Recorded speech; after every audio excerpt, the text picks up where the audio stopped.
No puedo hacer esto.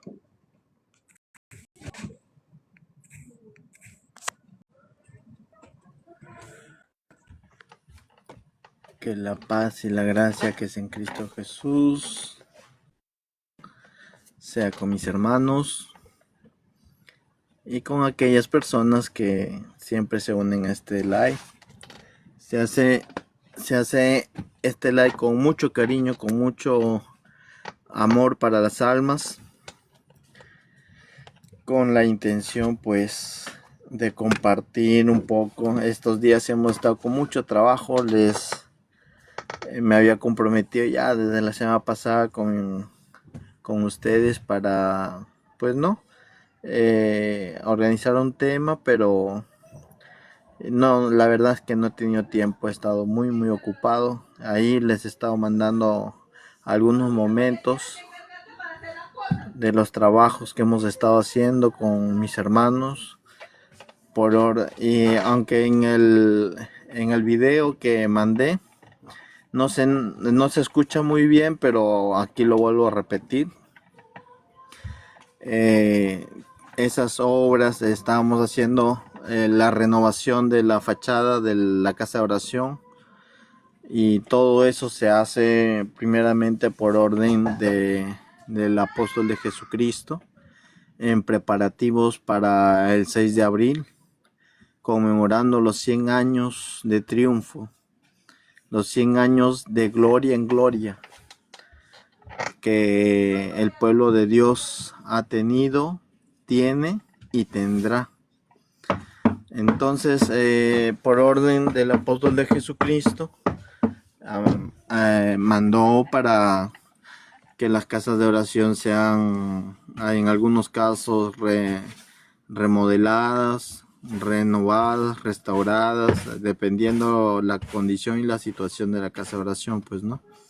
En nuestro caso acá en la iglesia, en la casa de oración se hizo una remodelación de la fachada, donde por primera vez, creo ya en muchos años, estamos estrenando ya algo más parecido a lo que vendría a ser una fachada de templo, ¿no es cierto? Y bueno, ese es algo muy bonito, porque todos los hermanos colaboran. Han venido hermanos de otros lugares de acá del Perú a ayudar, a colaborar. Han sacrificado su tiempo, viniendo desde lejos, desde Trujillo, desde Barranca, Guaral, Tablada. Es decir, han venido hermanos de varios lugares de acá del Perú, y obreros, y muchos de ellos ministros, y ellos han estado trabajando, y no, o sea, sí han habido hermanos que han estado colaborando, hermanos miembros, pero más que todo han estado los hermanos ministros trabajando, colaborando, poniendo su mano de obra, su experiencia en otros lugares, algunos que ya vienen desde otros países y han dado. No, dice gracias si no se desactiva para compartir internet. Es que no me permite. Deme un segundo. A ver. Pausita. Sí, es que no me permite compartir internet porque estoy su dispositivo está sobrecalentado, no puedo usar, dice. Es por lo que el dispositivo está sobrecalentado. Un ratito el celular y ya le comparto, pero el celular de mamá también lo puede hacer, dile. Que no puedo compartir sobrecalentado, pero que una vez que se enfríe. Dice que está sobrecalentado y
A ver si se reconecta.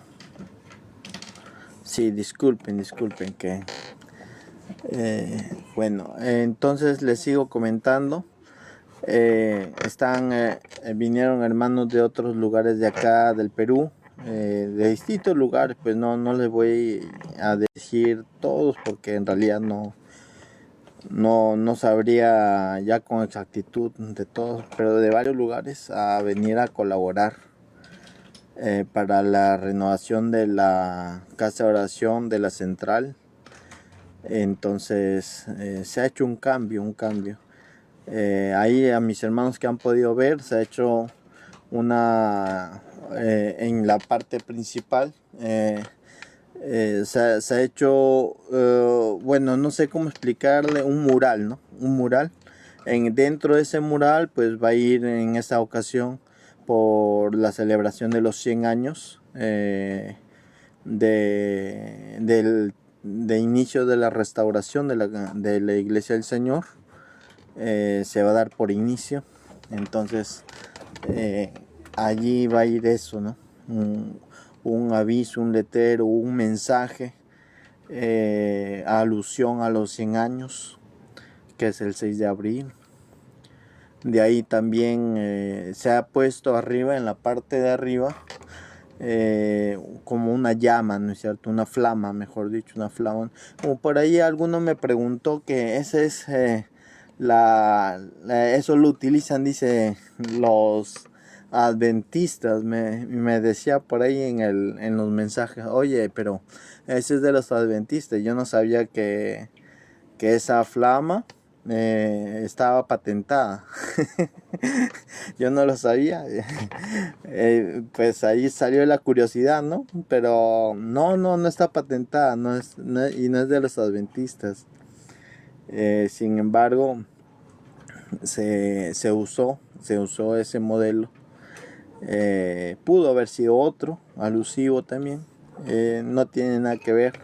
Lo que tiene que ver es el mensaje, lo que significa para el creyente, ¿no es cierto?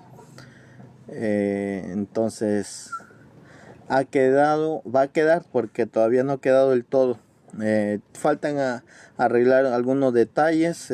No sé, los que pudieron estar presentes, o sea, en el en vivo que hice, y los que pudieron ver ahí pues no, el video, van a ver de que la flama quizás queda un poquito atrás, se va a volver a poner más hacia adelante para que se pueda apreciar. Probablemente le pongamos luces para que le ilumine. En realidad para nosotros es algo nuevo, es una experiencia nueva. Para la iglesia acá central de acá de la Avenida Perú, de Lima. Es algo nuevo y lo importante es que va a quedar bonito, ¿no? El varón de Dios, los apóstoles de Jesucristo en estos tiempos nos han enseñado de que los templos o las casas de oración son obreros así, que predican en silencio.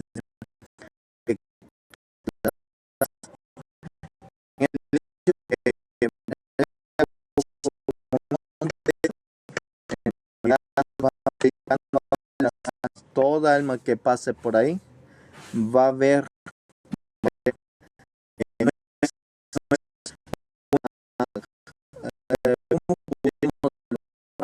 no es solamente en una situación donde se reúne gente, no es solamente eso.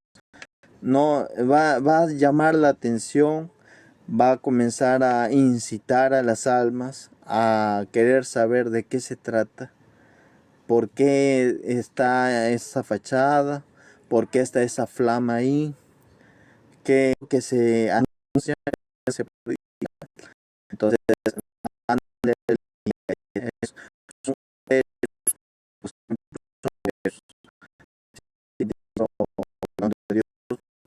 eso, el anhelo de embellecerlo, ¿no es cierto? Embellecer la casa de oración. Alguno dirá, oye, pero Dios no había en tus manos de hombres, Dios hizo los cielos y todas las no los hechos por manos de hombres, sin necesidad de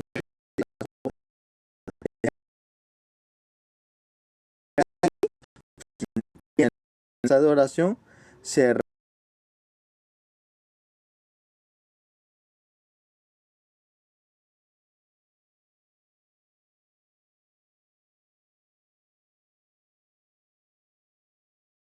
reúne el templo de Dios, que somos nosotros. Entonces, corazones. Y cuando la iglesia toda está reunida, entonces se da glorias a Dios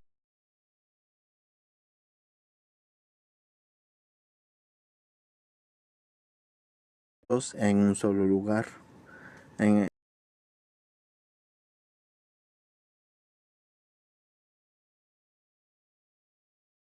Entonces, aunque Dios, dice la escritura, no habita en templos hechos por manos de hombres como si necesitase de algo, pues Dios ha hecho un templo que no ha sido hecho por manos de hombres, sino ha sido hecho por el mismo arquitecto de la creación. Él creó al hombre. Entonces, miren cómo va la reflexión, ¿no es cierto? Dios no habita en templos hechos por manos de hombres, pero Dios por eso hizo un templo que es de carne, de huesos, una carne viva, donde habita un alma, un espíritu. Entonces, ese Dios que no habita en templos hechos por manos de hombres, ahora habita en nuestro corazón. ¿Por qué?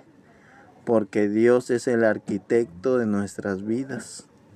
Entonces, al ser Él nuestro arquitecto y Señor, cuando la iglesia se reúne en la casa de oración, entonces pueden decir ustedes de que Dios sí habita ahí en esa casa de oración. A ver, en la reflexión que estamos llevando. En ese sentido, como lo estamos reflexionando, como lo estamos llevando, entonces Dios sí habita en la casa de oración. Sí, porque en la casa de oración, ¿quiénes se reúnen? Se reúne la iglesia del Señor. Y en la iglesia habita Dios. En la iglesia está Cristo. Entonces, es importante no ver la casa de oración como 4 paredes. Es importante no ver la casa de oración como algo rutinario, ¿no es cierto? Miren, fíjense de que veo muchos, exceptuando algunos grupos religiosos, pero en su gran mayoría, lo que son los evangélicos, veo que ellos ponen 4 paredes, un techo y un letrero cuadrado grande. Dice Iglesia Pentecostés Unida. Y ya, y para ellos esa es iglesia, ¿no? Ese es su templo, esa es su iglesia. Y pasan muchos años, para poderle cambiar, no de fachada, sino de letrero. Entonces se ve así. En la iglesia del Señor no es así. Si bien es cierto, pueden haber inicios donde una casa de oración en sus principios pudiera ser que se vea así, una fachadita humilde, pero con su letrerito. Pero eso, al pasar el tiempo y al crecer el pueblo de Dios en esa casita de oración, entonces ya al haber más posibilidades, esa casa de oración se le va remodelando, se le va arreglando, se le va poniendo una fachadita más bonita. Si es posible, una que tenga alusión a algún significado, puede ser bíblico o puede ser la inspiración de un hermano que Dios le haya manifestado en sueños. Por ejemplo, allá creo que es en Cincinnati. Bueno, ahí mis hermanos me rectificarán si me equivoco el nombre, y si no es así, pues creo que es en Sinaloa, donde está la basílica de Guadalupe, en camino a la basílica se hizo un templo. Ese templo de la iglesia del Señor es inmenso, pero tiene un significado, le llaman la Torre de la Fe, le llaman, ¿no es cierto? A la casa de oración le llaman la Torre de la Fe, pero ese templo tiene un significado. En realidad su figura más forma es un puñal de una espada enterrada en el suelo. O sea, ese es más o menos su significado, que es el puñal de una espada enterrada en el suelo, que da como señal que ese lugar le pertenece a Dios. O sea, cualquier persona va a ver la estructura, lo va a ver bonito, ¿no es cierto? Sí, qué bonito, qué grande. Pero cuando comienzan a escuchar el significado de lo que representa esa estructura, lo que nosotros conocemos como la Torre de la Fe, entonces comienzan a ver, ese significa, es un puñal de una espada enterrada en el suelo. Esa es la alusión, o ese es más o menos el significado. Entonces cuando comienzas a escuchar que ese lugar le pertenece al Dios vivo, le pertenece al Dios altísimo, comienzas a sentir, pues, ¿no?, un mayor respeto, porque lo de Dios es muy significativo. Lo que es para Dios tiene mucho significado. No es tan simple. No es como en los grupos religiosos arman sus 4 paredes, sus sillas y su guitarra, su acordeón, qué sé yo, y su letrero afuera. Ya ese es iglesia, ese es templo para ellos. No, para nosotros no. Para nosotros pueden haber momentos en donde sí se inicia así la obra, pero al pasar el tiempo esas fachadas, esas casas de oración se van cambiando su figura, no a lo igual, sino a algo mejor, y van superándose una y otra vez hasta llegar a algo muy bonito, ¿no es cierto? Por ejemplo, ahí el templo de Guadalajara. Yo he escuchado, bueno, ya tendría que yo ir a ver o preguntar directamente a algún hermano que sea de allá, pero el significado tiene varios significados. Uno de los que a mí me contaron es que representa a una novia ataviada esperando a su esposo, el templo de Guadalajara. Y el otro significado es de que representa también a Dios. No que el templo sea Dios, sino representa a Dios. ¿Por qué? Porque por donde usted lo mire, de cualquiera de los ángulos de punto de la ciudad donde usted lo mire, sigue siendo el mismo, tiene la misma figura. Entonces, y es así, Dios, nuestro Dios, cuando tú lo miras, sigue siendo el mismo, ayer, hoy y siempre.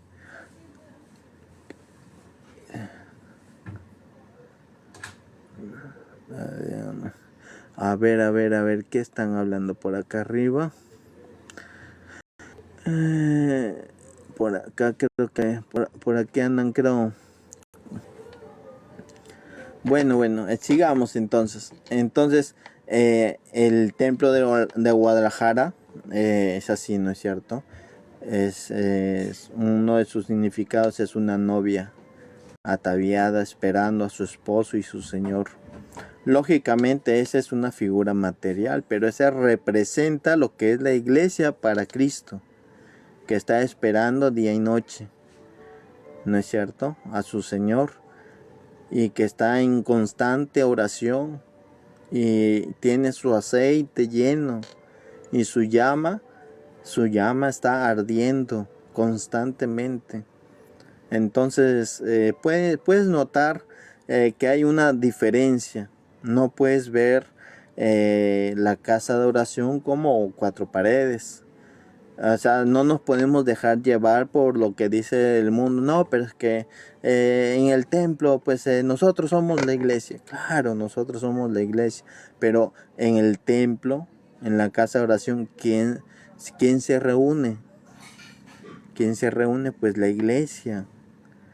Y en la iglesia, ¿quién habita? Pues habita Cristo, está el Señor, está nuestro Dios en nosotros. Nosotros somos el templo, pero nos reunimos para dar glorias y aleluyas al Creador. Entonces vas a ver, y así hay templos muy bonitos, ¿no es cierto? Hay otros templos que he visto de la iglesia del Señor que representan una arca, ¿no es cierto? Las réplicas, o dando alusión a las réplicas del arca de Noé. Hay otro templo también de la iglesia del Señor que es una réplica del templo de Salomón. Entonces, todo esto para el incrédulo y el extraño probablemente sea motivo de escándalo. Siempre ha sido así. El incrédulo y el extraño y el que es de corazón malvado, porque eso no hay que quitarlo, estas cosas son de motivo de escándalo. Pero para el incrédulo, pero que no es malvado, que es de sincero corazón, estas cosas le significan algo bueno. ¿Por qué? Porque nos lo ha dicho el varón de Dios. Un buen cristiano, dice, hacer cristianos para Dios, buen cristianos para Dios, son mejores ciudadanos para el mundo. Imagínate que por cada hijo de Dios se levante un arquitecto, un abogado, un ingeniero, un astronauta, qué sé yo, por cada hijo de Dios, que se levante un profesionista. En cambio, en el mundo no es así. En el mundo, los hombres no ven la ciencia, no ven el conocimiento, el progreso como algo que acompaña a la fe, sino todo lo contrario. Muchas veces estos grupos religiosos intentan entorpecer el desarrollo y el crecimiento de los mismos hermanos. ¿Por qué? Porque cuando una persona, mientras más culta es, bueno, a veces es para bien y a veces es para mal, ¿no es cierto? ¿Cuándo es para bien?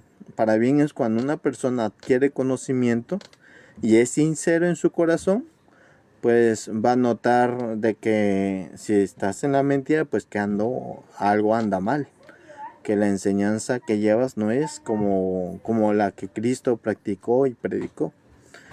Pero si es para mal, te vas a envanecer, la ciencia que has adquirido, el conocimiento te va a envanecer y pues te apartas.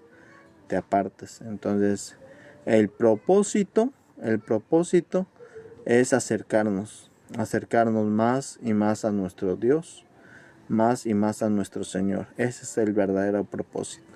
Y pues a ver si logro. No lo tengo.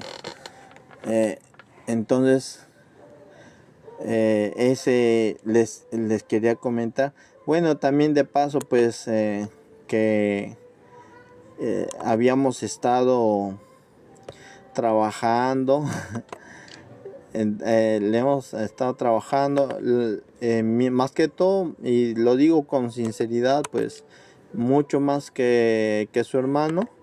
Habían hermanos ministros ahí que colaboran en la obra de Dios, al varón de Dios, y ellos han estado dando todo de sí, como bien han sido enseñados, dar todo con amor para la iglesia, para los hermanos.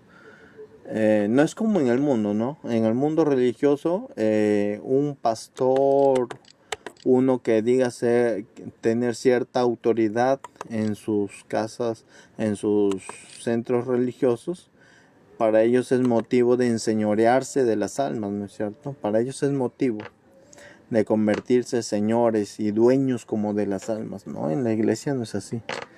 En la iglesia del Señor, un pastor, ¿qué es un pastor? Un servidor de la iglesia del Señor. ¿Qué es un diácono? Un servidor de la iglesia del Señor. ¿Qué es un obrero? Un servidor de la iglesia del Señor. Tanto es así que cuando ellos son ungidos, a ver si alguno pues no, tiene esto en conocimiento o no lo sabe. Cuando ellos son ungidos, son, ¿cómo le diría? Se postran ante el Señor y se presentan ante la iglesia. Y el varón de Dios, si no mal me equivoco, sí, o sea, si me equivoco me corrigen por favor. Pero el siervo de Dios en algunas ocasiones ha señalado, iglesia del Señor, o sea, los hermanos que están siendo ungidos de diácono, de pastor, aquí está la iglesia, sírvanles. Dice, sírvanles, ámenlas, amen a la iglesia. Y a la iglesia, pues, iglesia del Señor, aquí están tus sirvientes. Y bueno, no en una forma despectiva o de forma de menosprecio, sino servidores, ¿no? Como servidores, o sea, entregados a la iglesia de Cristo. Entonces, podemos ver algo muy distinto. Ahí podemos apreciar de que hay mucha diferencia en el pueblo de Dios a como es en muchos lugares, ¿no es cierto? A ver qué pongo por aquí. No puedo poner. A ver, denme un segundo que quiero. Antes me salían acá ventanitas, ahora no puedo sacar ventanitas. Paneles.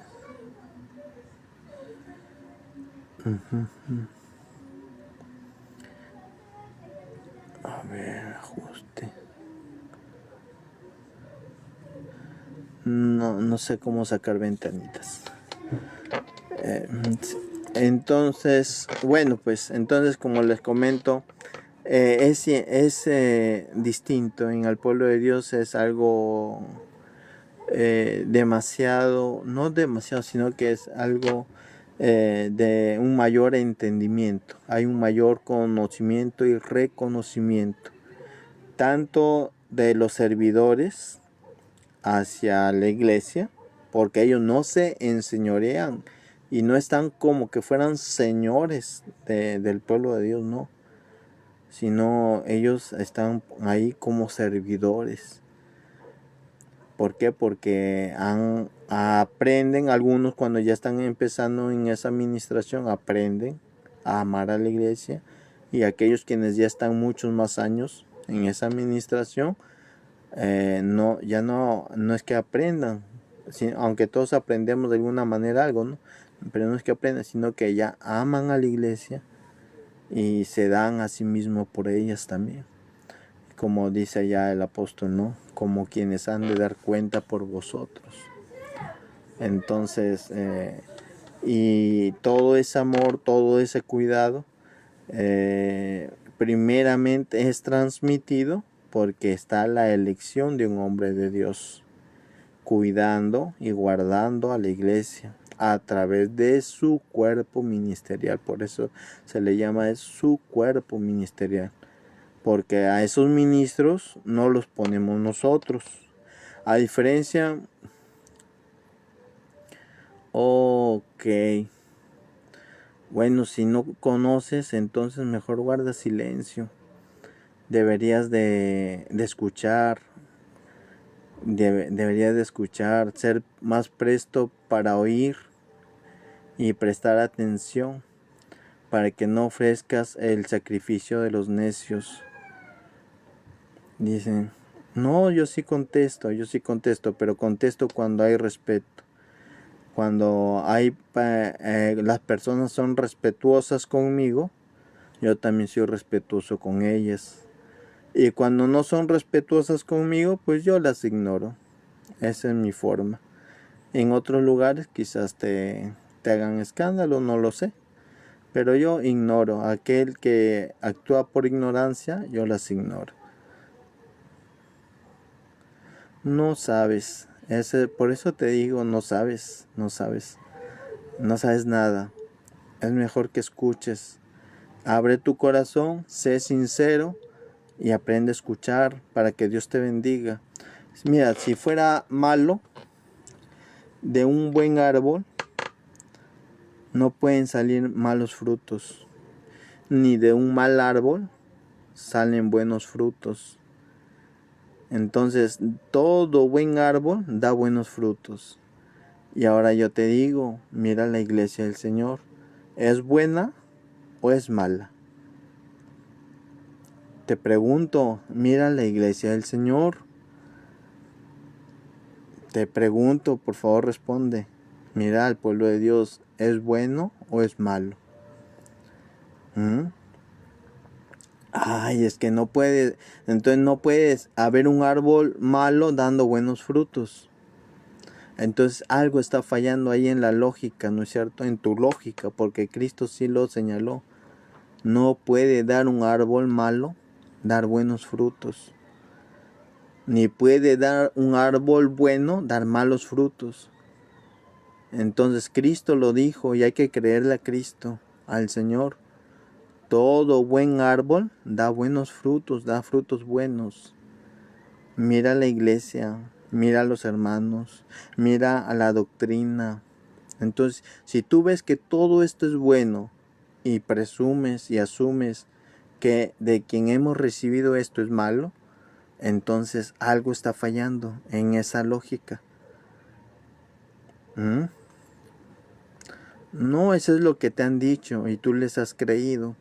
Fíjate de que hubo un hombre de Dios llamado José. Un jovencito, dice, era mozo.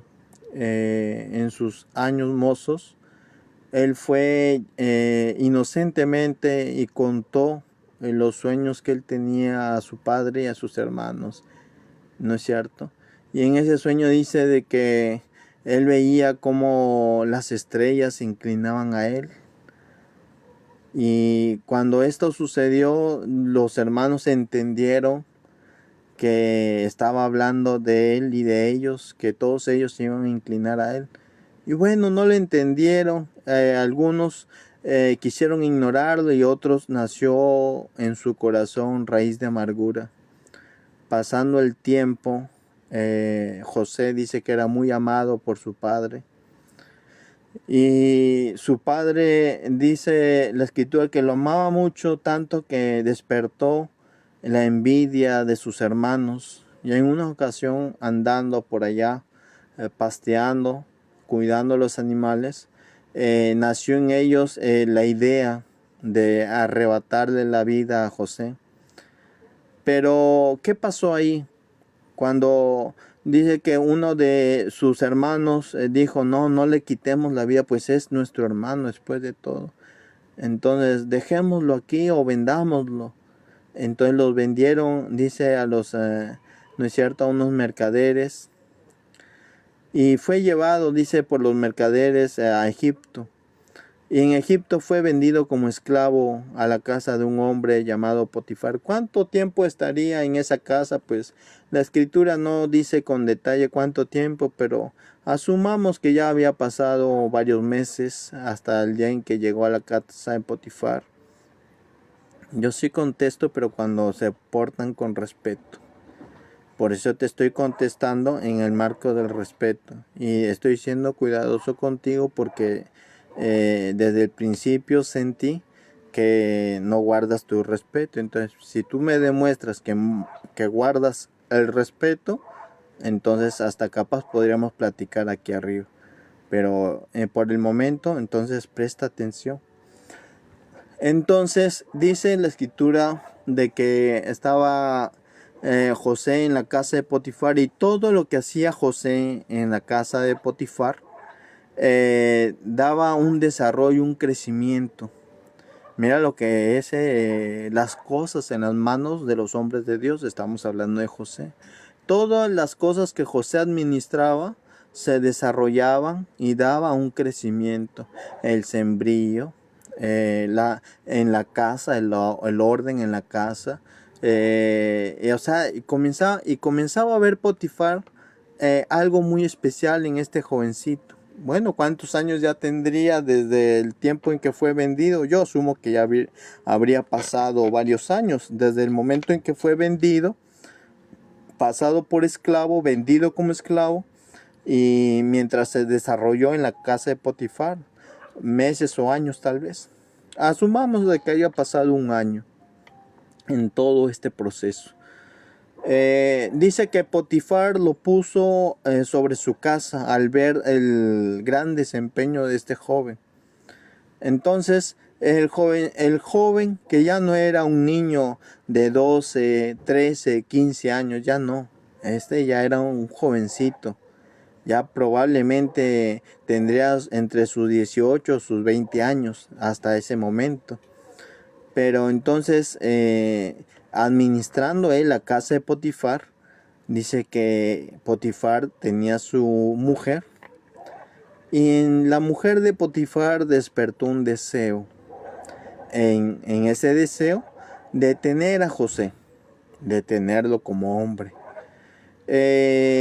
¿Cuántas veces, cuántas noches, cuántos días habría estado esta mujer maquinando, deseando, teniendo la intención, ¿no es cierto?, de aprovecharse o de estar, ¿no es cierto?, con José?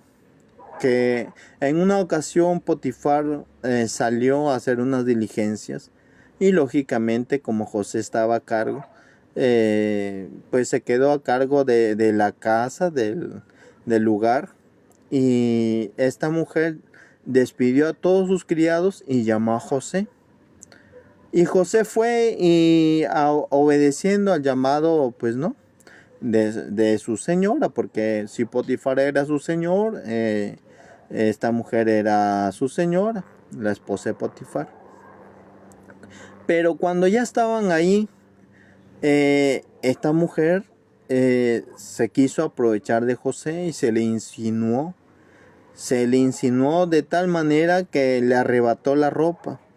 Y José pensó en su corazón, ¿cómo haré esto yo con mi señor? Dice, ¿cómo yo pecaré? Pues cometeré este pecado delante de mi Dios. Entonces José no hizo otra cosa que salir corriendo. Salió corriendo del lugar y la mujer dio voces, comenzó a vociferar y a actuar, ¿no es cierto?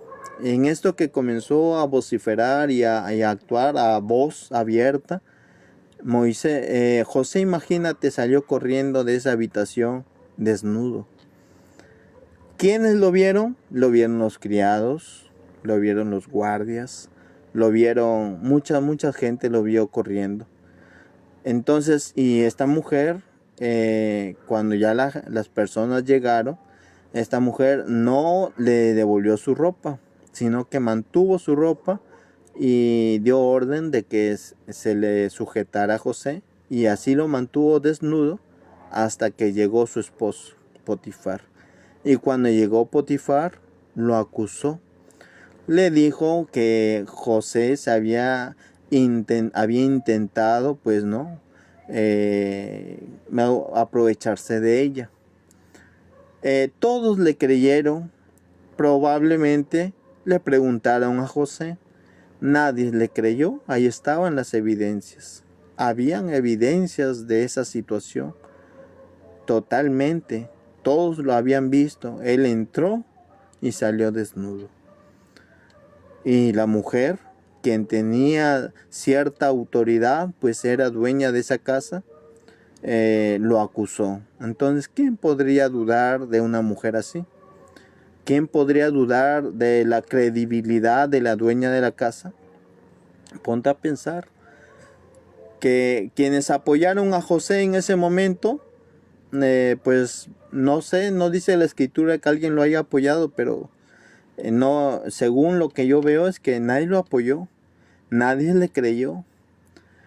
Y José fue denunciado y llevado, dice, a prisión durante 2 años.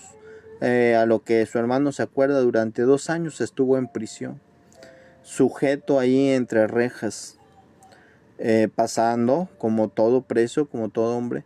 Él era inocente, pero ahí estaba preso por ser culpable de algo que no había hecho. Pero él era un hombre de Dios, sí, era un hombre de Dios, pero estaba preso y acusado también, y no con cosas simples. Estaba preso y acusado y bien sentenciado dentro del punto de vista de las autoridades y de los hombres quienes lo habían llevado hasta ese punto. Entonces, José, dice la escritura, de que estuvo 2 años ahí preso. Estuvo en una ocasión unos hombres se allegaron a él, presos también de ahí, y le comenzaron a platicar su vida. Ellos le comentaron un sueño y José interpretó esos sueños. Entonces, al pasar el tiempo, estos hombres regresaron, dice, a la presencia de Faraón, y llegaron, ¿no es cierto?, a acordarse de José, que José les había interpretado a uno que iba a ser devuelto a su estado original en la casa de Faraón, y que el otro iba a ser muerto. Y Faraón lo mandó a llamar. ¿Cuántos años pasó? 2. Y yo asumo que, no, bueno, no es exacto, pero yo asumo que de 2 a 3 años ya preso, estando él preso, por la interpretación de José, que se hizo conocido y famoso. Entonces Faraón lo mandó a llamar para que le interpretara las vacas gordas y las vacas flacas, las 7 vacas gordas y las 7 vacas flacas. Nadie podía interpretar eso sino solo José. Cuando José interpretó este sueño, Faraón dice que creyó a José y lo puso como señor de todo Egipto. Mira lo que te digo, te estoy dando un repaso de esto justamente para que veas el final cómo desenlaza. Dice la escritura de que después de que pasan 7 años, más 7 años serían 14, más los otros 2 años preso, 14, 15, 16 años exiliado, más un año que habría estado de ahí como esclavo, 16, es decir, casi 20 años lejos de su familia, asumiendo de que había sido vendido por sus hermanos entre los 15 y 18 años. Entonces, esos 15 más 30 serían casi 50 años, ¿no es cierto? Ya José ya tenía una edad entre 40 y 50 años, cuando ya estaba como señor, como jefe allá en la tierra de Egipto. Una ocasión, por el hambruna, llegaron sus hermanos y, ¿no es cierto?, solicitando ayuda. No lo distinguieron, vieron a José, no sabían que él era. José, de alguna manera, ustedes saben cómo fue la historia, les puso una pequeña, vamos a llamarlo así, una pequeña broma para hacer venir a su padre, porque él quería saber si su padre estaba vivo. Cómo era el hombre de Dios, que dice que cuando ellos salían, cuando sus hermanos salían a buscar a su padre, José se daba la vuelta y lloraba. El hombre de Dios, lejos de su familia durante tanto tiempo, lloraba, gemía. Dice que la escritura que él mandaba sacar a todos sus sirvientes. Ya era señor de la tierra de Egipto, sin embargo estaba exiliado todavía, a pesar de que era dueño y señor, estaba como exiliado en tierra de extraños.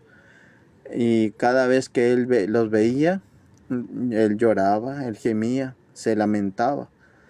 Pero cuando ya una vez que vio a su padre, vio a sus hermanos, él ya no pudo contenerse más.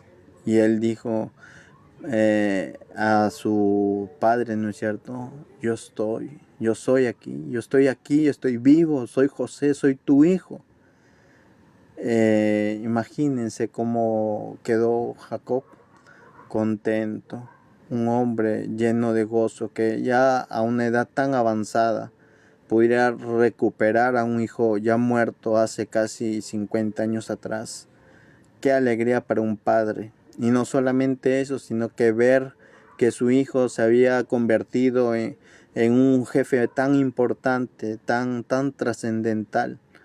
Pero sus hermanos, al saber esto, al verse descubiertos, entre ellos murmuraron, dijeron: Ahora, ¿qué haremos?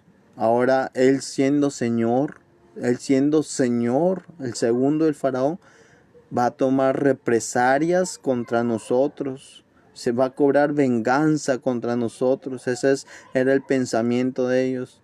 Pero José, al conocer la intención, el pensamiento de ellos, dijo estas palabras: no teman, porque para esto ha hecho Jehová el Señor conmigo. Esto es lo que ha querido Dios conmigo. Ahora lo he entendido. Ahora he comprendido que todo esto que ha pasado, estando como criado, estando como esclavo, estando en prisión, estando ya como Señor, todo esto es para salvar a la casa de Israel de la hambruna. Si José no hubiera llegado a ese lugar por todo ese proceso desde un principio, imagínense cuando hubiera llegado esos 7 años de vacas flacas, ¿qué hubiera pasado con Israel y con Egipto? Todos hubieran perecido, pero Dios preparó todas estas cosas 40 años antes de que sucediera la hambruna. Dios comenzó a preparar el camino. ¿Qué quiero decirles con esto? Que hoy suceden cosas en el pueblo de Dios que los enemigos y aquellos quienes desconocen los planes de Dios critican y cuestionan. Pero los que hemos creído en la obra de Dios, solo esperamos, como lo dijo el siervo de Dios, al tiempo. Porque el tiempo es el mejor mensajero que declara las cosas en su tiempo y en su momento. Nosotros no sabemos de qué manera y cómo y cuándo se manifestará el Señor. Pero en el momento en que Dios se haga manifiesto, se dará a conocer que todas estas cosas fueron hechas justamente para el engrandecimiento de la obra de Dios. Porque el Señor no hace las cosas en vano. Dice allá el Espíritu de Dios que acerca de sus siervos, dice, ¿no es cierto? Yo reino daré por tu vida, ¿no es cierto? Y no se lo dice solamente hablando de un solo hombre de Dios, sino por todos los hombres de Dios. Dice, daré reinos por ti y reyes caerán ante ti. Imagínense que cuando Cristo fue crucificado, el precio que la humanidad pagó por haber dado muerte al Hijo de Dios fue muy grande. Si bien es cierto, tuvimos el beneficio de la salvación de nuestras almas,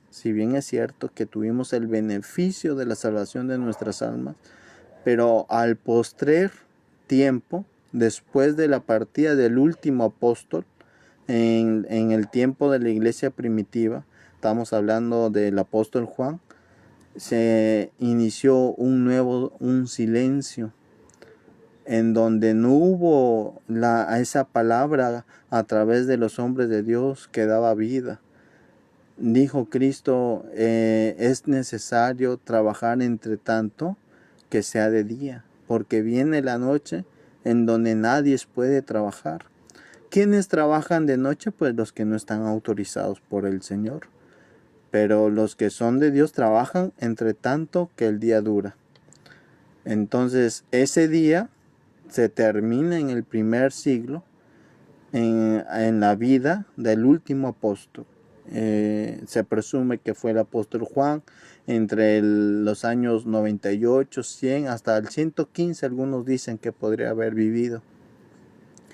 Pero entonces, mientras el día duró, se trabajó, el pueblo de Dios tuvo un desarrollo. Pero una vez que llega la noche, nadie puede trabajar, nadie que sea de Dios. Nadie trabajó. Hubo un silencio. Y en ese silencio, el enemigo aprovechó. Y en ese silencio, en esa ausencia, ¿no es cierto?, que los hombres tenían de tener la gracia de Dios, hubieron guerras, hubieron momentos tan terribles para la humanidad. en donde hasta hubieron exterminios. Entonces, todas estas cosas pasaron por una sola causa: la maldad del hombre. Hoy en día nosotros estamos celebrando el inicio de la restauración de la Iglesia de Cristo. En estos tiempos se inició en el año 1926 y estamos a poco ya, días, meses, a ver, claro, a un poco ya, casi un mes, no, menos de un mes, de que celebremos a 100 años del tiempo de la restauración, donde está al frente del pueblo de Dios un apóstol de Jesucristo.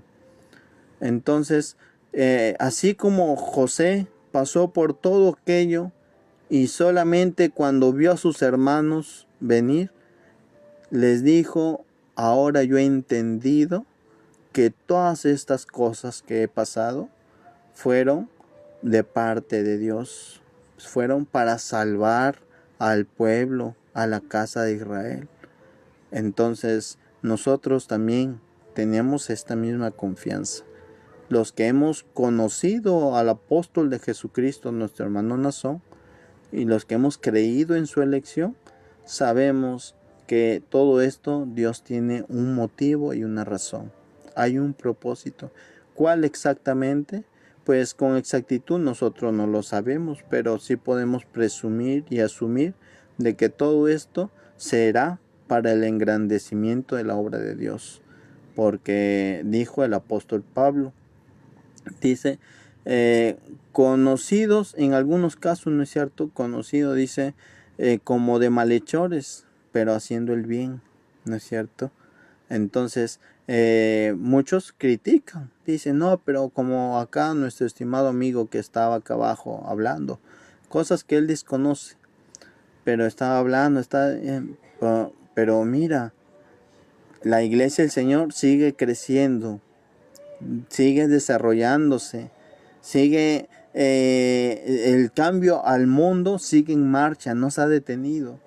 Se siguen inaugurando templos, siguen habiendo bautismos, siguen habiendo milagros en el pueblo de Dios, sigue habiendo un desarrollo constante, ininterrumpido, porque desde el día en que se inició el tiempo de la restauración hasta el día de hoy, la obra de Dios no se ha interrumpido en ningún momento, sino que ha seguido un desarrollo constante. Dios le pague, hermano.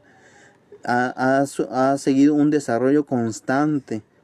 Entonces, ¿cómo puedes pensar de que no es el pueblo de Dios viendo las señales? Dijo el apóstol, no el apóstol, sino el profeta Juan, dice, amén, hermano, la paz, Señor. Dijo el profeta Juan,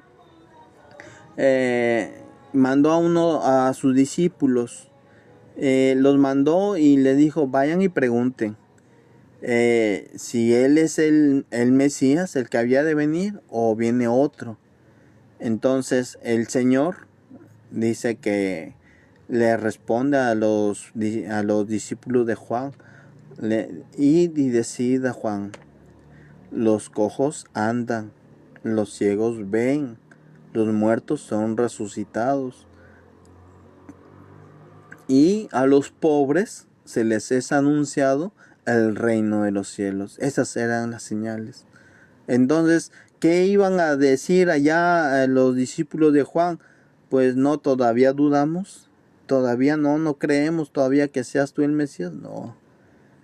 Ahora con eso ellos tenían que decir: pues sí, tú eres el Mesías. Entonces vas a ver tú de que los muertos son resucitados. Hay bautismos en el pueblo de Dios. Los cojos andan.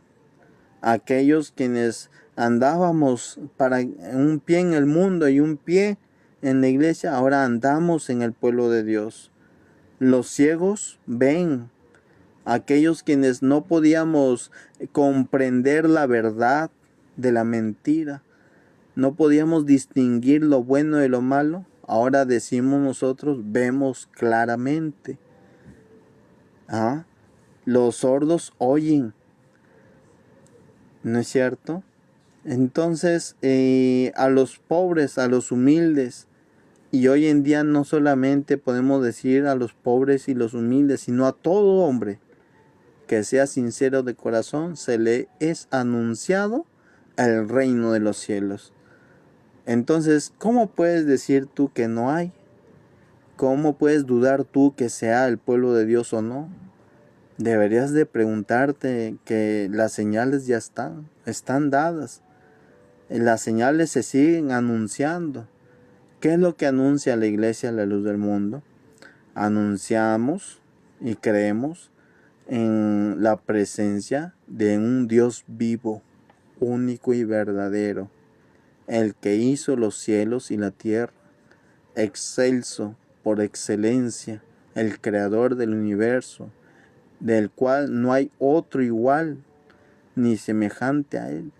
Él es el único Dios verdadero. Creemos en su Hijo Jesucristo, nuestro amado Señor y Salvador, Redentor de nuestras almas y de nuestras vidas, el cual se dio a sí mismo, dice la Escritura, y vivió entre los hombres, predicó y enseñó su palabra a aquellos a quienes él quiso, y después fue crucificado. Pero no quedó solamente en la cruz, sino que fue resucitado por el poder de Dios al tercer día, y resucitó con poder y gloria. Anunciamos que en estos tiempos es enviado un apóstol de Jesucristo que anuncia el evangelio de salvación para la salvación de las almas, aquella palabra que da vida y vida eterna en abundancia.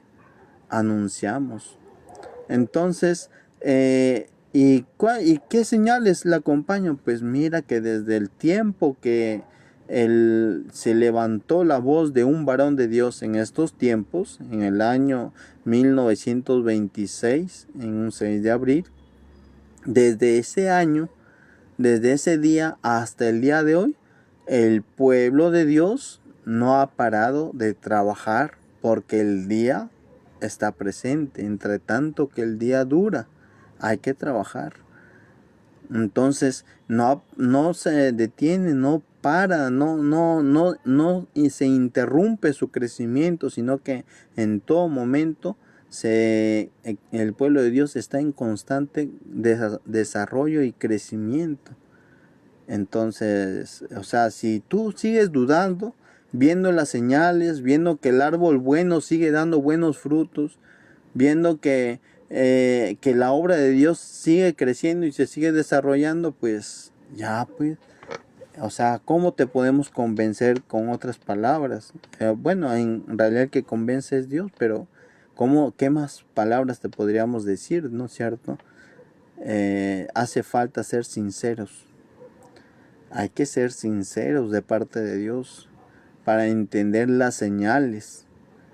Porque si muchos viendo las señales que Cristo les hacía no creyeron en Él, entonces no podemos nosotros exigir señales cuando las señales se nos den y no creamos en ellas. Las señales están presentes y si no crees en ellas, no creemos, pues entonces es malo, ¿no es cierto? Es para condenación, ya eso es para condenación.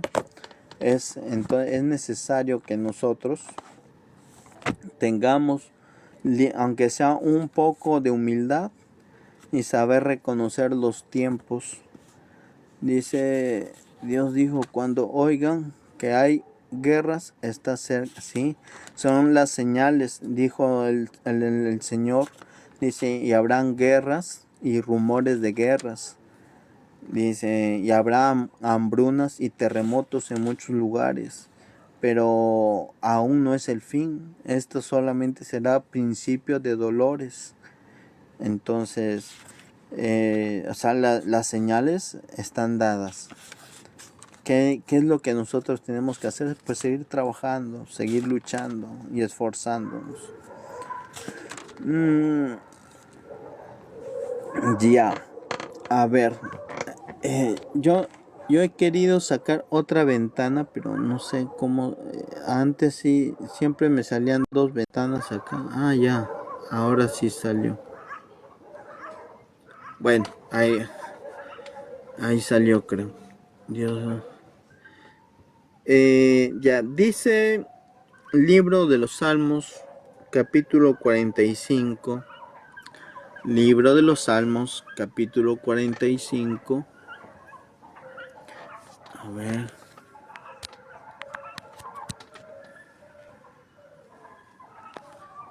Versículo 1 en adelante. Dice así en el nombre del Señor. Reposa mi corazón, palabra buena. Dirijo al rey mi canto. Mi lengua es pluma de escribiente muy ligero. Eres el más hermoso de los hijos de los hombres. La gracia se derramó en tus labios. Por tanto, Dios te ha bendecido para siempre. Ciñe tu espada sobre el muslo, oh valiente, con tu gloria y con tu majestad. En tu gloria, sé prosperado. Cabalga sobre palabras de verdad, de humildad y de justicia. Y tu diestra te enseñará cosas terribles. Tus saetas agudas, con que caerán pueblos debajo de ti, penetrarán en el corazón de los enemigos del rey. Tu trono, oh Dios, es eterno y para siempre. Cetro de justicia es el cetro de tu reino. Has amado la justicia y aborrecido la maldad. Por tanto, te ungió Dios, el Dios tuyo, con óleo de alegría más que a tus compañeros. Mirra, aloe y casia, dice, exhalan todos tus vestidos. Desde palacios de marfil te recrean. Hijas de reyes están entre tus ilustres. Está la reina a tu diestra con oro de Ofir. Oye, hija, y mira, e inclina tu oído. Olvida tu pueblo y la casa de tu padre, y deseará el rey tu hermosura. E inclínate a él, porque él es tu Señor.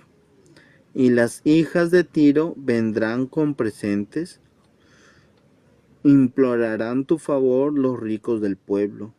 Toda gloriosa es la hija del rey en su morada. Dice, de brocado de oro es su vestido, con vestidos bordados está llevada al rey. Vírgenes irán en pos de ella, compañeras suyas serán traídas a ti. Serán traídas con alegría y gozo. Entrarán en el palacio del rey.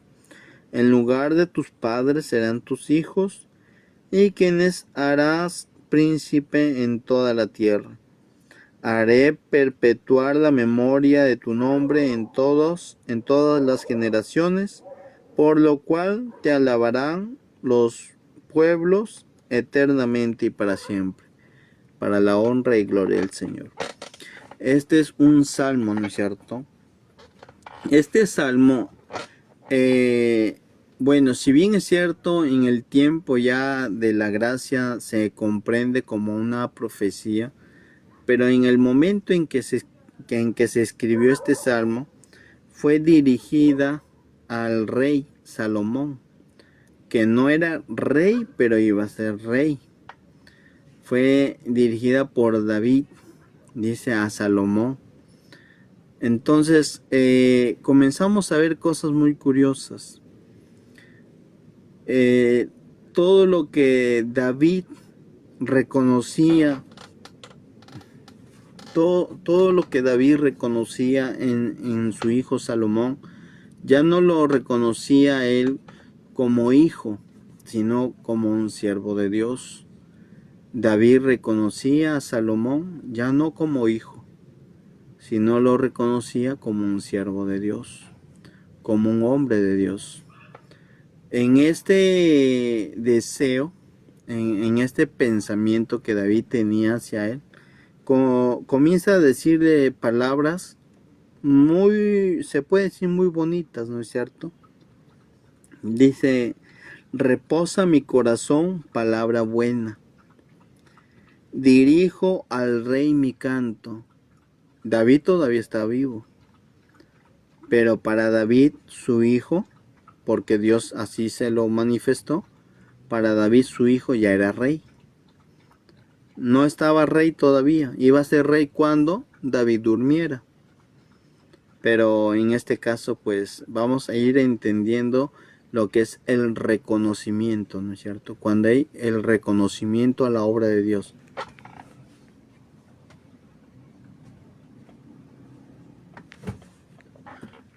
Entonces, vamos a ir viendo cuando hay el reconocimiento a la obra de Dios, hay expresiones que van exaltando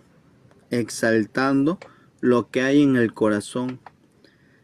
En este caso, hacia aquel en quien está el reconocimiento.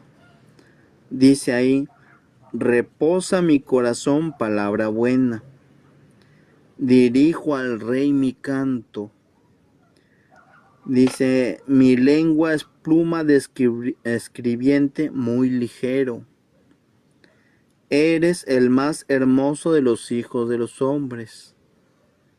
Para David, ¿quién era Salomón? Era el más hermoso de los hijos de los... ¿Por qué era su hijo? A ver. ¿Se lo dijo porque era su hijo? ¿O porque en Salomón Dios le había dicho que en él que Dios lo había ungido, lo había escogido a Salomón como rey, como hombre de Dios? Entonces, vamos a ver algo que cuando ya hay el reconocimiento a la obra de Dios, comienzan a haber expresiones que salen del alma, expresiones que salen del corazón, del sentimiento, de lo más profundo del corazón. Y para David, él habiendo sido hombre de Dios, habiendo sido un siervo de Dios, él sabía lo que era ser un hombre de Dios. A él nadie se lo contó. Él sabía lo que era ser un hombre de Dios. Y al ver a su hijo, un jovencito mozo, que iba a asumir su reinado ante su partida, él comienza a decirle estas palabras muy bonitas, ¿no es cierto? Dice, eres el más hermoso de los hijos de los hombres. La gracia se derramó en tus labios. Por tanto, Dios te ha bendecido para siempre. Miren cuánta gracia, ¿no es cierto? Cuánta gloria.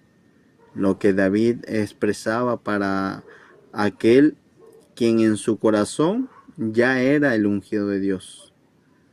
Es que son dos cosas distintas. O sea, ya para David, Salomón ya no era su hijo así, sino que para David, Salomón ya era el ungido de Dios, ya él había reconocido lo que estaba en Salomón.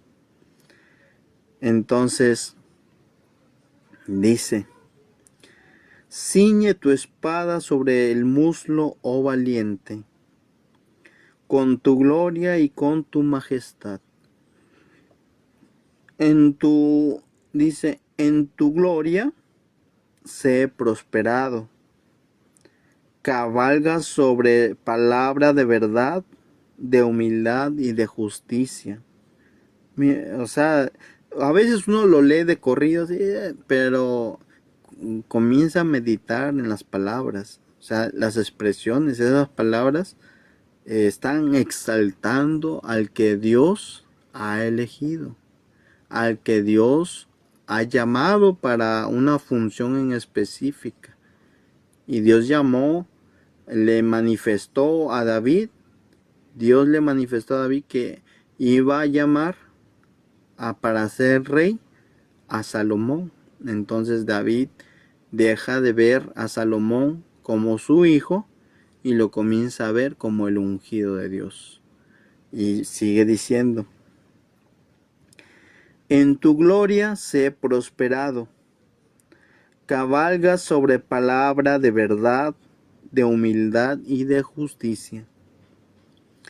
Y tu diestra te enseñará cosas terribles, tus saetas agudas con que caerán pueblos debajo de ti. Fíjense de que esa expresión con que caerán pueblos debajo de ti, de alguna manera se repite en muchas de las palabras de todos los hombres de Dios. En algunos ha sido más notorio, en otros ha sido menos notorio, pero siempre lo han mencionado. Por ejemplo, Jeremías dijo, ¿no es cierto? Antes que nacieses te conocí, y antes que te formases te santifiqué, y te di por profeta a las naciones. Dios le dijo esto a Jeremías. Entonces dice, y te di por profeta a las naciones, profeta para las naciones. O sea, Jeremías, como hombre de Dios, estaba por encima de las naciones. Aunque claro, él no dirigió todas las naciones, pero si le hubiera tocado ir a algún reino extraño al de Israel en algún momento, Dios lo respaldaba, por lo tanto él estaba por encima de todos ellos. Entonces, acá dice, en este caso, David dice: en tu gloria sé prosperado, cabalga sobre palabra de verdad, de humildad y de justicia. Y tu diestra te enseñará cosas terribles, tus saetas agudas con que caerán pueblos debajo de ti. Penetrarán en el corazón de los enemigos del rey. Ahora dice, tu trono, oh Dios, es eterno y para siempre. Cetro de justicia es el cetro de tu reino. Dice, has amado la justicia y aborrecido la maldad. Mira lo que le dedica David a Salomón, como hombre de Dios, ya no como hijo, ya no Salomón como hijo, sino a Salomón como hombre de Dios. Dice, tu trono, oh Dios, es eterno y para siempre. Cetro de justicia es el cetro de tu reino. Ahora dice, has amado la justicia y aborrecido la maldad. Y bueno, no, pero está hablando de Dios. Bueno, acá dice en el siguiente versículo. Dice, aborrecido la maldad, por tanto, te ungió Dios, el Dios tuyo. Acá hay una palabra que como se repite, tal vez no se entiende. Pero es justamente por eso, porque está encerrado bajo el misterio de Dios, ¿no es cierto? Dios guarda sus secretos. ¿Y cuándo es que se vienen a dar a conocer? Pues lógicamente cuando viene otro hombre de Dios y lo da en manifiesto, ¿no es cierto? Entonces dice acá, por tanto, te ungió Dios, el Dios tuyo. Y le está hablando a Salomón. Oye, pero ahí como que no cuadra, sí cuadra. ¿Por qué? Porque está hablando de esa autoridad que Dios puso en él, en Salomón. Lo puso, bueno, la palabra Dios significa autoridad, ¿no es cierto? Tiene que ver en este caso con autoridad. Por lo cual te ungió Dios, te ungió con autoridad, el Dios tuyo. A veces nosotros, como se repiten ciertas palabras, a veces no lo llegamos a entender a plenitud. Es, por ejemplo, si hubiera sido acá, por tanto, te ungió rey, el Dios tuyo, entenderíamos que Dios ungió rey a Salomón. Pero como no emplea la palabra rey sino Dios, entonces por tanto, te ungió Dios, el Dios tuyo, o sea, el Dios tuyo te ungió Dios. No lo ungió Dios como Dios creador, lo ungió Dios porque lo ungió con autoridad. Autoridad para, pues no, Imagínense a Moisés dividiendo los mares. Imagínense a Elías haciendo descender fuego del cielo. Imagínense a Eliseo haciendo flotar un hacha. Imagínense, o sea, imagínense todas estas cosas. ¿Quién nos haría, pues? Fueron hombres de Dios, con autoridad de Dios. Tenían esa autoridad, esa capacidad, ese poder de Dios en ellos. Sabemos que todo lo hace Dios. Eso se sobreentiende. Pero hay que entender que Dios deposita esta capacidad en aquellos a quienes Dios ya ha escogido desde tiempos atrás para este fin, para este propósito. Y en su debido tiempo los llama.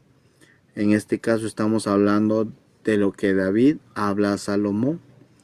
Y dice, por tanto, te ungió Dios, el Dios tuyo, con óleo de alegría más que a tus compañeros.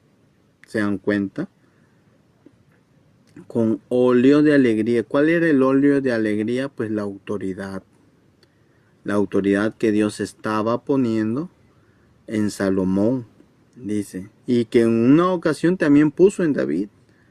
O sea, esta autoridad que Dios pone, esta facultad para ser rey, para ser un ungido de Dios, esta no es exclusiva de un solo hombre de Dios. Este es de todos aquellos a quienes son llamados para esta labor, para esta función, para el desempeño en que Dios los ocupe. Ni más ni menos. Algunos hablaron más, dieron más, otros menos, pero en el Señor ninguno fue mayor que el otro, porque todos recibieron la misma autoridad de Dios, solamente que los tiempos y los momentos en que se fueron ocupados fueron distintos, ¿no es cierto? No es como los hombres dicen profetas mayores y profetas menores. Eso dicen los hombres, hacen distinción de entre los hombres de Dios. Pero para Dios no existe eso. Para Dios todos aquellos a quienes Dios ha llamado, los ha ocupado para esta función, los ha llenado de gloria y autoridad. Así es como Dios los ha llamado y les ha dado gloria y autoridad. Dice pues, con óleo de alegría, dice, más que a tus compañeros, mirra, aloe y casia, exhalan todos tus vestidos. Desde palacios de marfil te recrean. Dice, hijas de reyes están entre tus ilustres. Está la reina a tu diestra con oro de Ofir. Oye, hija, y mira, e inclina tu oído. Olvida tu pueblo y la casa de tu padre, y deseará el rey tu hermosura. E inclínate a él, porque él es tu Señor. Y las hijas de Tiro vendrán con presentes, implorarán tu favor los ricos del pueblo. Toda gloriosa es la hija del rey en su morada. De brocado de oro es su vestido. Con vestidos bordados será llevada al rey. Vírgenes irán en pos de ella. Compañeras suyas serán traídas a ti. Serán traídas con alegría y gozo. Entrarán en el palacio del rey. En lugar de tus padres serán tus hijos, a quienes harás príncipe en toda la tierra. Haré perpetuar la memoria de tu nombre en todas las generaciones, por lo cual te alabarán los pueblos eternamente y para siempre.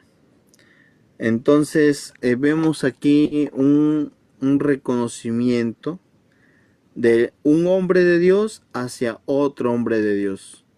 De un hombre de Dios que ya sabía que pronto estaba pronta ya su partida, hacia otro hombre de Dios quien iba a ser levantado, ¿no es cierto?, como rey para Israel.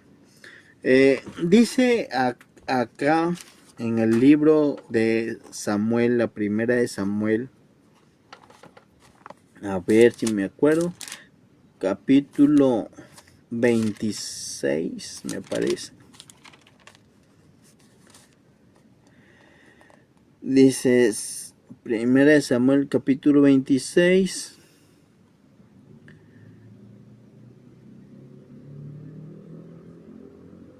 A ver, en el versículo...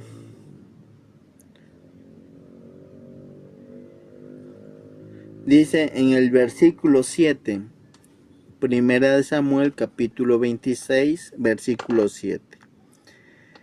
David, pues, y Abisai fueron de noche al ejército, y he aquí que Saúl estaba tendido durmiendo en el campamento, y su lanza clavada, dice, en tierra, a su cabecera, y Abner y el ejército estaban tendidos alrededor de él. Entonces dijo Abisai a David: hoy ha entregado Dios a tus enemigos en tu mano. Ahora pues déjame que le hiera con la lanza y lo enclavare en la tierra de un golpe, y no le daré segundo golpe.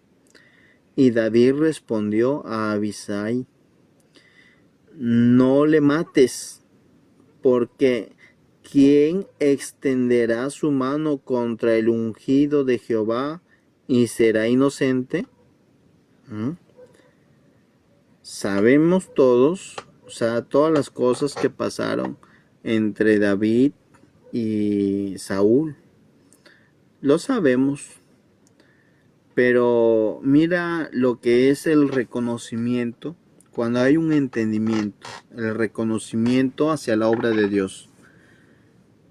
David tenía su guardia personal, quienes la acompañaban. Y dice aquí la escritura, Abisai, quien era su compañero, su guardia, le dice a David: hoy ha entregado Jehová el Señor, Dios, a tus enemigos en tu mano.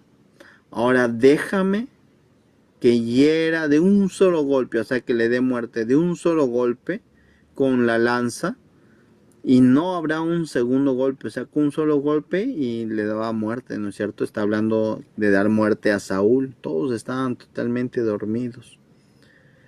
Pero mira lo que hay, cuando hay un entendimiento hacia la obra de Dios. Mira lo que sucede ahí en el versículo 9, lo que le dice David.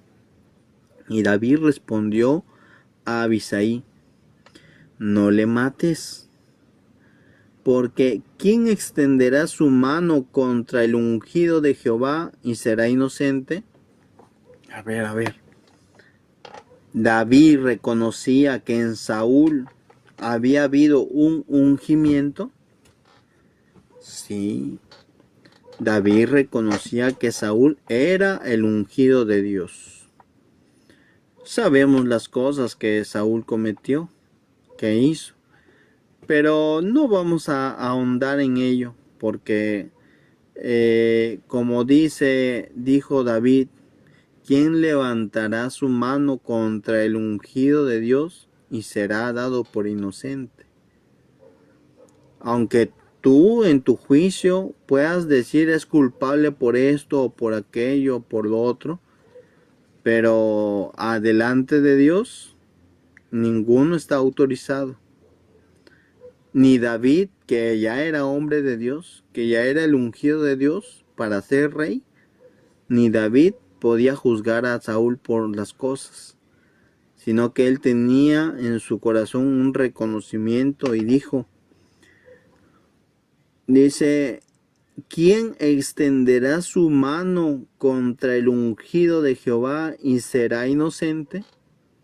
¿Quién es capaz de hacer esto, de extender su mano contra el ungido de Dios y ser dado por inocente?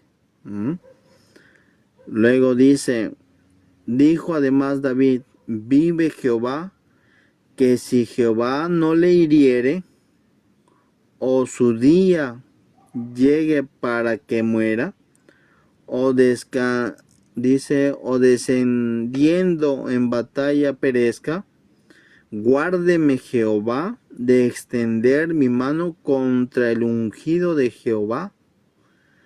Pero como ahora la lanza que está a su cabecera y la vasija de agua, y dice, y vámonos, toma la lanza y la vasija que está en su cabecera y vámonos. Se llevó pues David la lanza y la vasija de agua de la cabecera de Saúl y se fueron. Y no hubo nadie que viese, ni entendiese, ni velase, pues todos dormían, porque un profundo sueño enviado de Jehová había caído sobre ellos. Entonces, a ver si te das cuenta, a ver si se dan cuenta, si nos damos cuenta. En David hacia Saúl, como hombre de Dios, David ya era el hombre de Dios, pero había un reconocimiento en quien se deposita la obra de Dios. Ni David podía juzgar a Saúl. Dijo David, pues si él muriera en batalla, si él fuera herido y ser muerto en medio de la batalla, pues yo daré por hecho que ha perecido, que ha muerto. Pero líbreme el Señor de levantar yo mi mano contra el ungido de Jehová.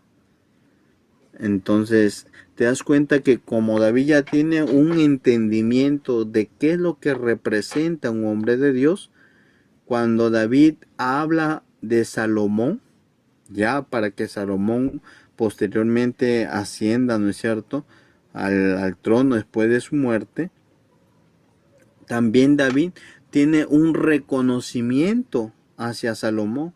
Y ahí está en el capítulo 45 de los Salmos. Comienza David a decirle todas esas palabras tan bonitas, tan preciosas. Entonces, y eso es a Salomón. Y posteriormente, ya en el libro de los Hebreos, nuevamente esas palabras comienzan a ser rescatadas.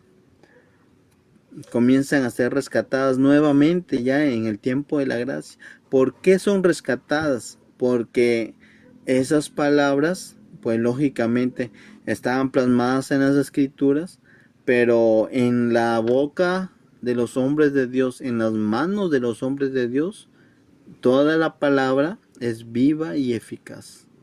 O sea, todo eso es palabra viva en las manos, en el entendimiento de los hombres de Dios. Es como nosotros, ¿no es cierto? Nosotros a veces hablamos, podemos decir, estamos platicando y luego nosotros mismos nos acordamos de algo que hemos dicho hace mucho tiempo atrás. Ay, yo te dije también, no sé, o sea, comienza uno a acordarse de algo que uno mismo ha dicho atrás, tiempo atrás, ¿no es cierto? Y entonces, ¿quién más se va a acordar de eso? Sino uno mismo, nadie puede introducirse en nuestros pensamientos. Entonces, en los hombres de Dios hay una línea, una secuencia, de que todos los hombres de Dios no ignoran lo que otros hombres de Dios hicieron o dijeron, sino que todos tienen una misma línea, un mismo entendimiento y un mismo reconocimiento hacia la obra de Dios. Por eso no hay contradicciones. Por eso no hay contradicciones. Todos los hombres de Dios, aunque eran hombres, tenían, dijo el apóstol Pablo, mas nosotros tenemos la mente de Cristo, ¿no es cierto? Entonces, cuando hay ese entendimiento, cuando hay ese razonamiento espiritual, uno puede decir, pues sí, el reconocer a un hombre de Dios, que Dios nos permita a nosotros también tener ese entendimiento. Hay detractores, hay enemigos, sí, los va a haber, siempre lo han habido. Pero líbrenos el Señor de levantar, dice, nuestra espada. ¿Cuál es la espada? A ver, ¿Cuál sería la espada? Nuestra lengua, ¿no es cierto? Nuestro hablar. Dice, palabra, dice, es más cortante que espada de doble filo. Dice, esa es la palabra de Dios. Pero la palabra que sale de nosotros a veces son también espadas que comenzamos nosotros a perjudicar, comenzamos a veces nosotros a pensar más de lo que es justo y hablamos más de lo que es justo. Entonces, cuando comienzan así las personas a expresarse de una forma despectiva, de una forma grosera, de una forma que tienen una falta de entendimiento, pues a veces hay que dejarlos hasta que se cansen, hasta que terminen de hablar. Pero si son sinceros, si son sinceros en su corazón, entonces van a prestar atención y van a aprender lo que dice el Espíritu de Dios, ¿no es cierto? Cuando te acerques para presentar tu ofrenda a Dios, dice, no presentes el sacrificio de los necios, sino que sé tardo para hablar y presto para oír. Eso es lo que hay que hacer nosotros. Ser tardo para hablar, no hablar precipitadamente, sino pensar en las cosas que vamos a hablar y ser prestos para oír todo. Hoy dijo el apóstol Pablo, oídlo todo, dice, retened lo bueno y desechad lo malo. Entonces, ¿podemos hacer eso? Sí, lo podemos hacer porque hemos sido bien enseñados, bien instruidos por un hombre de Dios. Si alguno de nosotros a veces no lo hace así, a veces nos gana, ¿no es cierto? Nos gana nuestra carnalidad, nos gana. Y alguien puede asomarse por ahí a insultar, a ofender, y con la misma nosotros también comenzamos a insultar y a ofender. Entonces, sí, porque nos gana la carne. Eso quiere decir de que necesitamos ser más espirituales, ¿no es cierto? Alguien quiere subir por aquí, a ver. A ver, te voy a subir, te pido que seas respetuoso y que te dirijas adecuadamente, ¿sí? María, ¿qué? María Lozano. Yo creo que ya te fuiste, por eso no ingresas. Bueno, ahí seguimos con nuestra plática, aunque ya es tarde, de repente ya nos vamos también un ratito más despidiendo. Entonces, les decía, pues, entonces cuando hay ese entendimiento, cuando hay ese reconocimiento hacia la obra de Dios, nosotros debemos de ser más o menos, digo, ¿no? Cada persona, fíjense que cada persona tiene su carácter. Eso no es no que no se pueda cambiar, sino de que nosotros debemos de saber entender y comprender la circunstancia y la situación en la cual estamos. Cada persona tiene su carácter. Hay personas que son rápidos de mente, o sea, sus pensamientos trabajan muy rápido y responden, ¿no es cierto? Pero cuando hay personas que están ofendiendo, que están, pues no ofendiendo, entonces es mejor, si son sinceros, pues tener un poquito de paciencia y bueno, no considerar lo malo que hayan dicho, sino lo bueno que puedan decir. Pero si insisten en la necedad, pues entonces ya es evidente de que hay que ignorarlos totalmente. Y nosotros no nos dejemos llevar por el odio. Las malas influencias van a querer a nosotros infundirnos un odio, un rencor, van a querer que nosotros, ellos hablan de nosotros que nosotros estamos siendo engañados. Pero qué tal habilidad sería, ¿no es cierto?, para poder engañar a un pueblo tan grande. No, nosotros vivimos felices, vivimos contentos, vivimos gozosos en el nombre del Señor. Sabemos en quién hemos creído. Sabemos quién nos ha hablado de Cristo, quién nos ha predicado.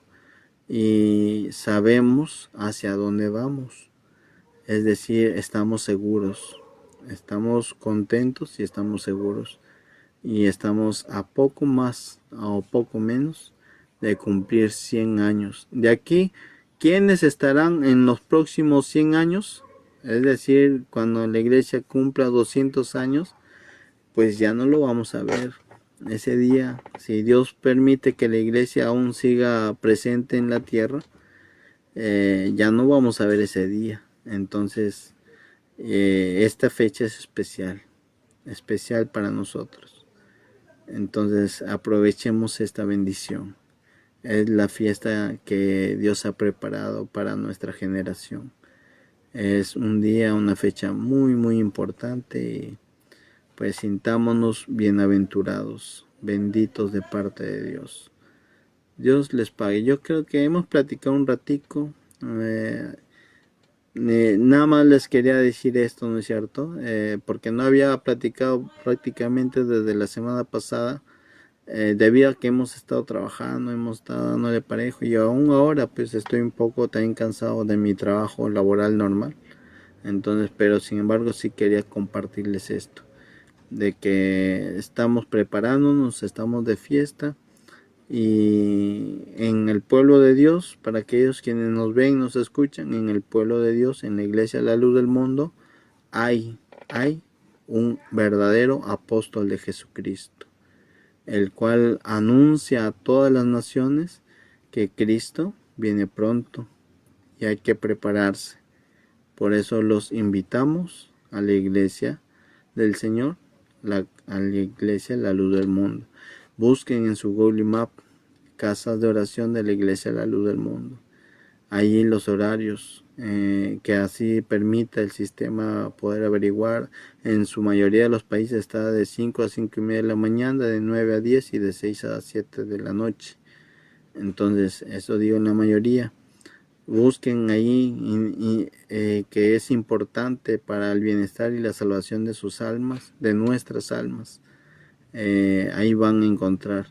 Entonces, ojalá que se unen a esta fiesta y que sean contados ustedes que escuchan, que todavía no son parte, pero que escuchan, que sean contados entre esa generación que pudo disfrutar esta fiesta tan grande y gloriosa de los 100 años del tiempo de la restauración de la iglesia del Señor. No sabemos si habrán otros 100 años más, no lo sabemos. Eso está solo en el plan de Dios, en la mente de Dios, no lo sabemos. Pero estos 100 años que Dios nos permita, pues disfrutarlos y gozarnos en el Señor. Y que aquellos que quieran unirse a esta gran festividad, pues puedan ser contados como a esa generación que creyó al Evangelio de un verdadero apóstol de Jesucristo, llamado Nazón Joaquín García. Dios me les pague a todos. Los live por completo los subo yo a mi página de YouTube. Los invito a visitar la página de YouTube. Cuando visiten la página, pues ahí pónganle un like arriba, un compartir, y si así lo ven conveniente, pues suscribirse, que así estarán apoyando mucho la página. La página se llama igual que acá mi página de TikTok, Pastillas de la Verdad. En los enlaces de los videos también ahí dice en la parte de arriba el enlace de la página de YouTube. Entonces, Dios les pague a mis hermanos, a las almas que siempre nos acompañan con su atenta visita. No dicen a veces nada, están en silencio, pero eso no quiere decir que no les importe. Eso significa que quieren saber de qué se trata. Aquí se trata de nuestra salvación, de la bienaventuranza, de haber conocido en estos tiempos al verdadero Cristo, a nuestro Señor y Salvador, y a su enviado, un apóstol de Jesucristo, el cual nos da el anuncio de que Cristo volverá pronto. Dios los bendiga. Que la paz y gracia que es en Cristo Jesús siga en sus corazones.